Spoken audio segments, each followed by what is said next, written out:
സുഹൃത്തുക്കളെ, പി.ടി. അനുസ്മരണം നടത്തുന്നത് ഒരു വലിയ ഭാരമായി ആണ് പലപ്പോഴും തോന്നാറുള്ളത്. എനിക്ക് തോന്നുന്നത് 2ാം തവണയാണ് ഞാൻ പി.ടി. അനുസ്മരണ പ്രഭാഷണം നടത്തുന്നത്. അതിനൊരു കാരണമുണ്ട്. എന്താ വെച്ചാൽ ഞാനും പി.ടിയും ഒരു കുടുംബമാണ്, ഒരു നാട്ടുകാരാണ്. പി.ടി. പാറക്കാന്തൊടി കുഞ്ഞാലി മകൻ, ബീരാൻ മകൻ മുഹമ്മദിന്റെ മകനാണ്. ഞാൻ പാറക്കാന്തൊടി ബീരാൻ മകൻ, കുഞ്ഞാലി മകൻ, അബ്ദുള്ള മകൻ, കുഞ്ഞാലി കഴിഞ്ഞു. ഇനി അബുത്തറാണ്. അപ്പോ അതാണ്. 2ാമത്തത് ഞങ്ങൾ ഒരുമിച്ച് പഠിച്ചതാണ്.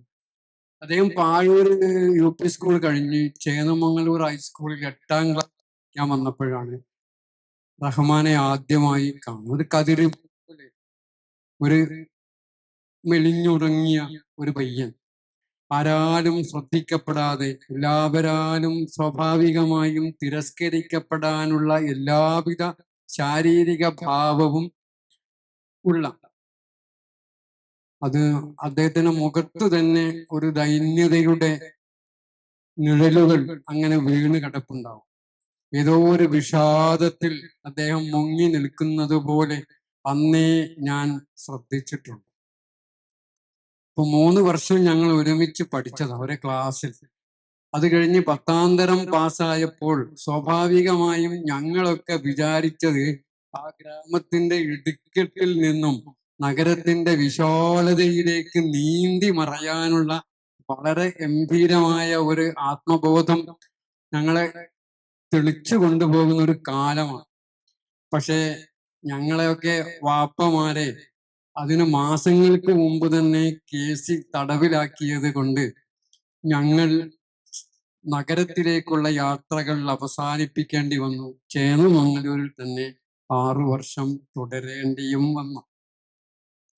അബ്ദുറഹ്മാൻ ആകട്ടെ, അദ്ദേഹം 10ാം ക്ലാസ് കഴിഞ്ഞപ്പോ അദ്ദേഹത്തിന്റെ മുന്നിൽ വലിയ ഒരു ശൂന്യതയാണ്, ഒരു വിജനതയാണ് അദ്ദേഹത്തിന്റെ മുമ്പിൽ. അന്ന് അദ്ദേഹത്തിന് എങ്ങോട്ട് പോകണമെന്ന് അറിയില്ല, ആരാണ് അദ്ദേഹത്തെ കൊണ്ടുപോകുക എന്ന് അദ്ദേഹത്തിനും അറിയില്ല, കൊണ്ടുപോകാൻ അദ്ദേഹത്തിന് വേണ്ടത്ര ആളുകളും. അപ്പം അങ്ങനെയാണ് ചേന്നമംഗലൂരിന്റെ സാംസ്കാരിക പ്രവർത്തകനും ഇസ്ലാഹിയ അസോസിയേഷന്റെ അക്കാലത്തെ സെക്രട്ടറിയുമായിരുന്ന PC സഗീർ മൗലവി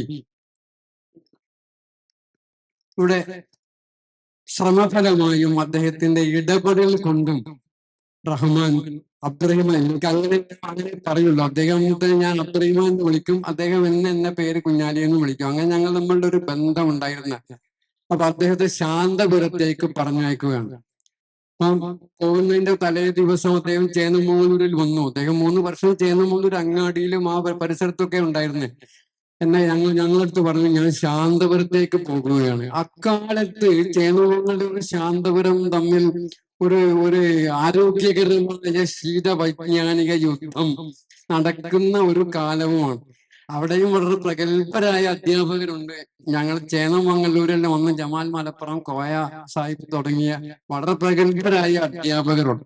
അപ്പൊ തമ്മിലൊരു മത്സരം ഉണ്ട്. അവിടെ പ്രബന്ധ മത്സരം, അവിടെ പ്രസംഗ മത്സരം, എഴുത്ത് മത്സരം, ഇതൊക്കെ നടക്കാറുണ്ട്. അപ്പൊ അദ്ദേഹം പറഞ്ഞു, ഞാൻ ശാന്തപുരത്തേക്കാണ് പോകുന്നത്. ഞങ്ങൾക്ക് അതൊരു വലിയ പ്രയാസമാണ്. ശാന്തപുരമാണ് അക്കാലത്ത് ഞങ്ങളുടെയും മുക്തമായ ഒരു സങ്കല്പത്തിലെ ഒരു സമ്പൂർണമായ സ്ഥാപനം. ഞങ്ങൾ ജീവിച്ചു കൊണ്ടിരിക്കുന്ന ആ ചേന്നമംഗലൂർ പരിസരം ഞങ്ങൾക്ക് അത്ര പോരാണ്. പക്ഷെ അദ്ദേഹം ശാന്തപുരത്തേക്ക്, പിന്നെ മാസങ്ങൾക്ക് ശേഷമാണ് ഞങ്ങൾ പലപ്പോഴും കണ്ടുമുട്ടുക. പക്ഷെ ഓരോ വരവിനിടയിലും അബ്ദുറഹിമാൻ അത്യസാധാരണമായ വിധം വളർന്നു മാറിയതായി ഓരോ വരവിലും ഞങ്ങൾക്ക് അനുഭവപ്പെട്ടു എന്നാണ്.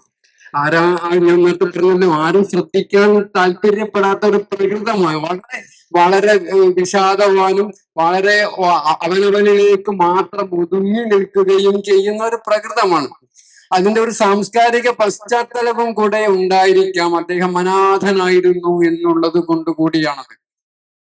അതിന്റെ എല്ലാ വൈവശ്യവും അദ്ദേഹത്തിന്റെ മുഖത്തും അദ്ദേഹത്തിന്റെ ജീവിതത്തിലും ഉണ്ടായിരുന്നു.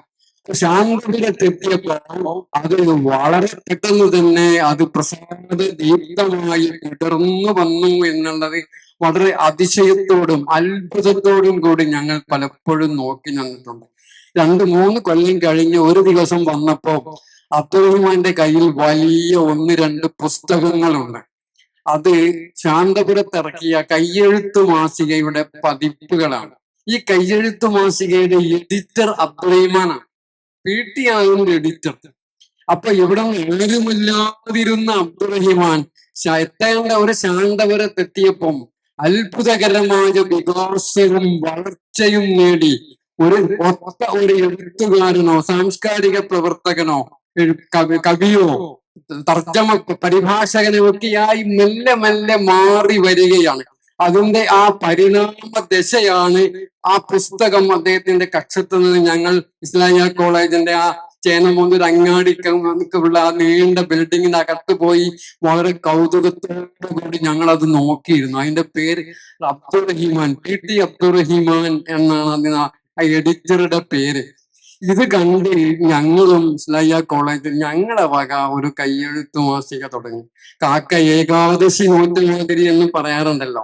അങ്ങനെ ആയിപ്പോയി ഞങ്ങളുടെ എഴുത്തും ഞങ്ങളുടെ പ്രസാദനവും ഒക്കെ എങ്കിലും അബ്ദുറഹിമാൻ അവിടെ നിന്ന് രക്ഷണമൊത്ത ഒരു എഴുത്തുകാരനും പ്രഭാഷകനും തർജ്ജമക്കാരനും കവിയും പാട്ടുകാരനും ഒക്കെ ആയിട്ടാണ് തിരിച്ചു വന്നത്. അദ്ദേഹം നേരെ തന്നെ വരുന്നത് പ്രബോധനത്തിലേക്കാണ്. പിന്നെ ഞങ്ങൾ നിത്യവും എന്ന് പറഞ്ഞോണം അവിടെ വെച്ച് നിരന്തരമായി അദ്ദേഹത്തെ കാണാറുണ്ടായിരുന്നു. അദ്ദേഹം വലിയ വലിയ കാര്യങ്ങളൊക്കെ സംസാരിക്കും.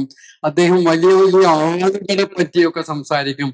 TK സാഹിബിനെ പറ്റി, TK ഇബ്രാഹിം സാഹിബിനെ പറ്റി, VA കബീറിനെ പറ്റി, TK ഉബൈദിനെ പറ്റി, ഇങ്ങനെയുള്ള വലിയ വലിയ ആളുകളെ പറ്റിയൊക്കെ ഞങ്ങൾക്കൊന്നും അങ്ങോട്ട് എത്താൻ പറ്റാത്ത അകലത്തിൽ നിൽക്കുന്ന വളരെ ഉന്നതങ്ങളിൽ നിൽക്കുന്ന ആളുകളുമായുള്ള സ്ഥിരമായ സമ്പർക്കത്തെ സംബന്ധിച്ച പലപ്പോഴും ഞങ്ങൾക്ക് അപസർപ്പകമെന്ന് തോന്നത്തക്ക രീതിയിലുള്ള കഥകൾ അദ്ദേഹം പറയും.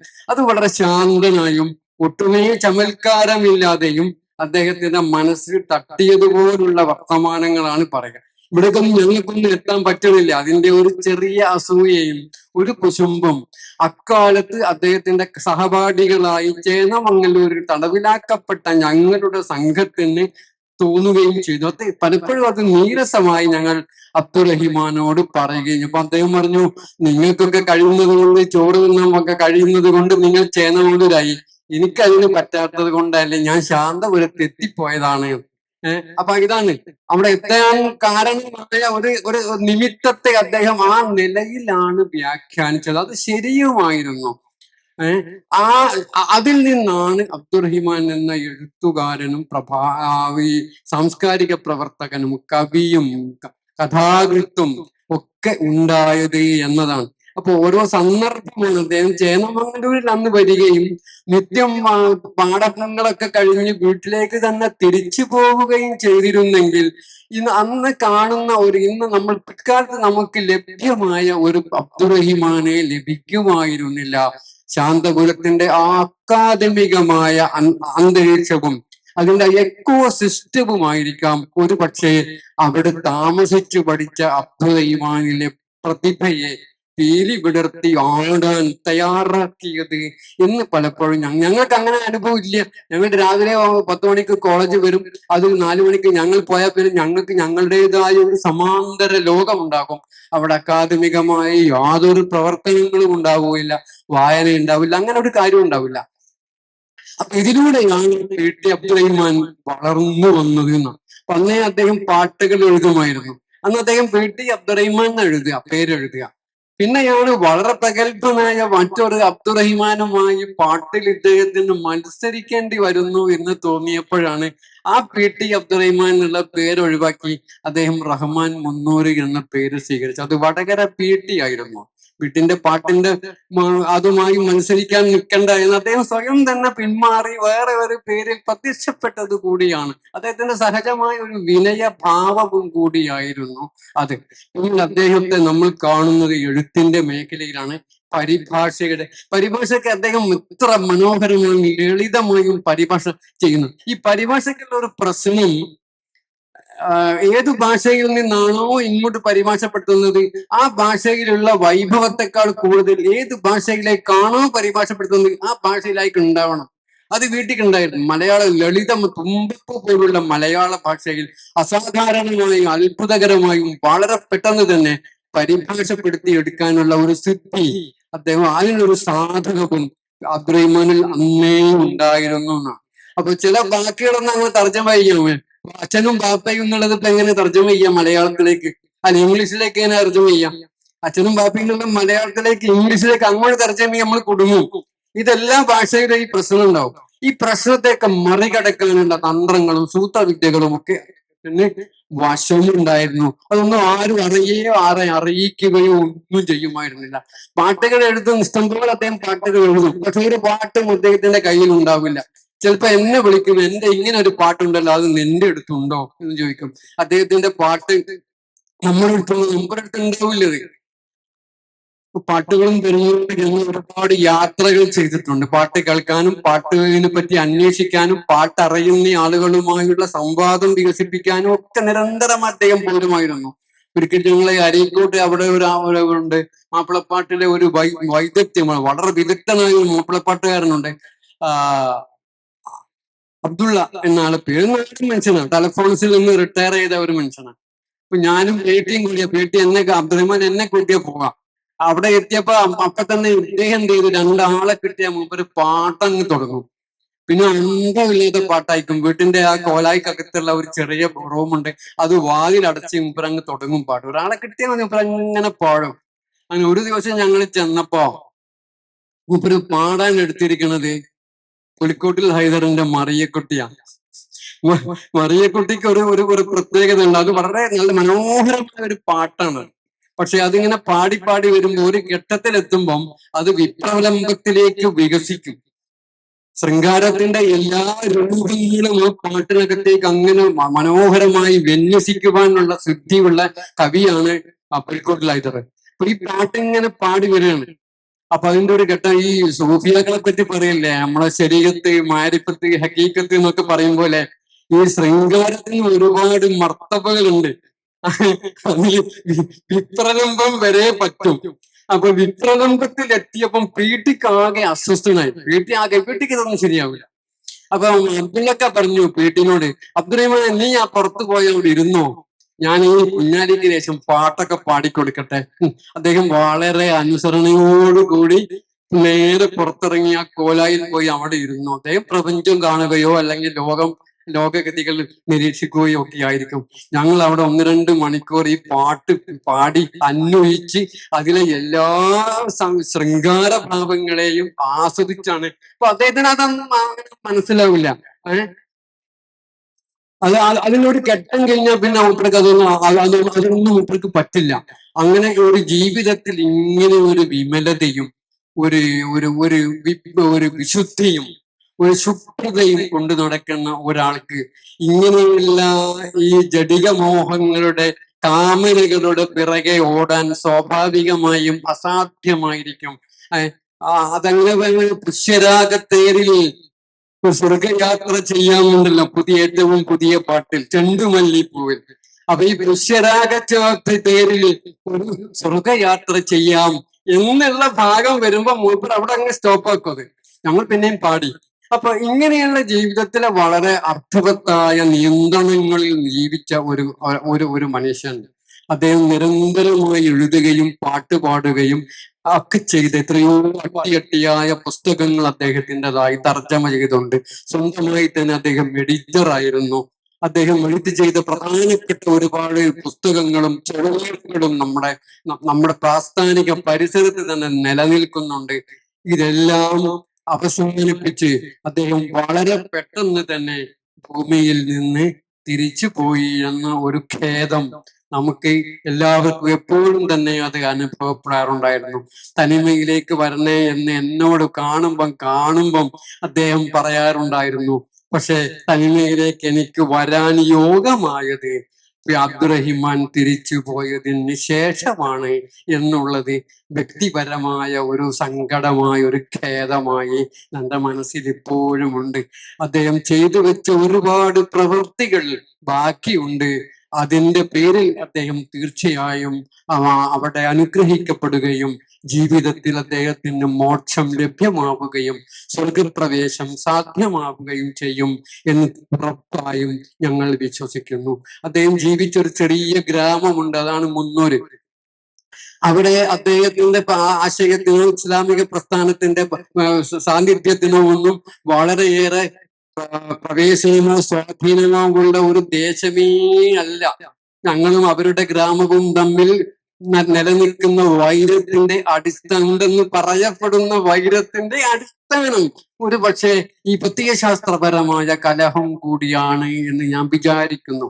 ആ കലഹ പ്രദേശത്ത് അദ്ദേഹത്തിന്റെ സൗമ്യഭാവം കൊണ്ടാണ് പ്രസ്ഥാനത്തിന് പതിയെങ്കിലും സാന്നിധ്യം അറിയിക്കുവാൻ സാധിച്ചത് എന്നത് കൂടി ആ വ്യക്തിപ്രഭാവത്തിന്റെ ഒരു ദീപ്തിയായി, ഒരു ഐശ്വര്യമായി, ഒരു അനുഗ്രഹമായി നമുക്ക് പറയാൻ പറ്റും. തീർച്ചയായും അദ്ദേഹം ഒരുപാട് പുസ്തകങ്ങൾ, ഒരുപാട് പാട്ടുകളൊക്കെ ഇപ്പൊ നമ്മൾ സമാഹരിച്ചു. അത് തീർച്ചയായും ഇറക്കേണ്ട പാട്ടുകളെ പറ്റി ഒറ്റ കാര്യം കൂടി പറഞ്ഞുകൊണ്ട് ഞാൻ അവസാനിപ്പിക്കാം. പാട്ടുകളെ പറ്റി ഞങ്ങൾ നിരന്തരമായി കലഹിക്കുമായിരുന്നു. ചില പാട്ടുകളൊക്കെ അതിനിശിതമായി ഞാൻ മൂപ്പരുടെ മുമ്പിൽ വെച്ച് അതിന് വിമർശിക്കുമായിരുന്നു. ഉദാഹരണം ഒരു പാട്ട് നമ്മുടെ പ്രളയവെള്ളം ഈ തമസിനപ്പുറത്തൊരു വെളിച്ചമുണ്ടോ അങ്ങനെ പറഞ്ഞിട്ട് പിന്നെ പ്രളയ വെള്ളമിറങ്ങി അത് കാണുമോ. ഞാൻ ആ പാട്ടിന്റെ മൂപ്പര മുമ്പിൽ വെച്ചത് പ്രളയ വെള്ളം എന്ന് കിട്ടി വേണ്ട, എന്തിനാ പ്രളയം തന്നെ പറഞ്ഞ പോലെ നീ അവിടെ വേറൊരു വാക്ക് വെച്ചിട്ട് ഒന്ന് റീറൈറ്റ് ചെയ്ത് ശരിയാക്കണം. പ്രളയ വെള്ളം എന്ന് പറയേണ്ട കാര്യമില്ല, പ്രത്യേകിച്ച് കവിതയിൽ അങ്ങനെ പറയേണ്ടതെന്നില്ല, പ്രളയം തന്നെ മതി. അപ്പൊ വീട്ടിങ്ങനെ ആലോചിച്ചു, എന്നാൽ നീ അത് മാറ്റിയോ. അപ്പൊ ഞാൻ പറഞ്ഞ എനിക്കിത് മാറ്റാൻ പറ്റുമെങ്കിൽ ഞാൻ സ്വന്തമായിട്ട് എഴുതൂലേ. എനിക്ക് എഴുതാൻ പറ്റാത്തതുകൊണ്ടല്ല ഞാൻ കുറ്റം പറയുന്നത്. എഴുതാൻ പറ്റുമെങ്കിൽ കുറ്റം പറയില്ല. അങ്ങനെ ഹുദുഹുദ് പക്ഷി, അതിനെ ഞാൻ മൂപ്പരത്ത് വിമർശിച്ചിരുന്നു. ഹുദുഹുദ് എന്ന് മാത്രം പറഞ്ഞാൽ മതി, അത് ആ പക്ഷിയായി അവതാരം കൊള്ളാൻ പാകത്തിൽ ആ പാട്ടിനകത്തേക്ക് അത് വിസ്മയകരമായി നിങ്ങൾക്ക് വിളക്കി ചേർക്കണം എന്നും ഇവരോട് പലവട്ടം തർക്കിച്ചിരുന്നു. അതൊന്നും മൂപ്പർക്ക് അങ്ങനെ ആയാലും കുഴപ്പമൊന്നുമില്ല, എഴുതി കഴിഞ്ഞാൽ പിന്നെ മൂപ്പർ അതിനെ അത് ഉപേക്ഷിക്കും. അപ്പൊ അങ്ങനെ തർക്കങ്ങളും, പാട്ടിനെ പറ്റിയുള്ള തർക്കങ്ങളും എഴുത്തിനെ പറ്റിയുള്ള വിമർശനങ്ങളും ഒക്കെ അപ്പോഴും കൃത്യമായ സൗഹൃദം കൊണ്ട് നമ്മെ അപാകം ആശ്ലേഷിക്കുന്ന ആ മഹാപ്രതിഭയുടെ മുമ്പിൽ തീർച്ചയായും ഈ നിമിഷം നമുക്ക് പ്രാർത്ഥനാ നിർഭരമായി നിൽക്കാം. അദ്ദേഹത്തിന്റെ എല്ലാ ജീവിത ബാധ്യതകളും അവസാനിപ്പിച്ച് തിരിച്ചു പോയപ്പോൾ അവിടെ അദ്ദേഹത്തിന് ശാന്തിയും ശ്രേയസ്സും സമാധാനവും ലഭ്യമാകും എന്ന് ഉറച്ചു വിശ്വസിക്കുന്നു. അതിനുവേണ്ടി പ്രാർത്ഥിക്കുകയും ചെയ്യുന്നു. Thank you.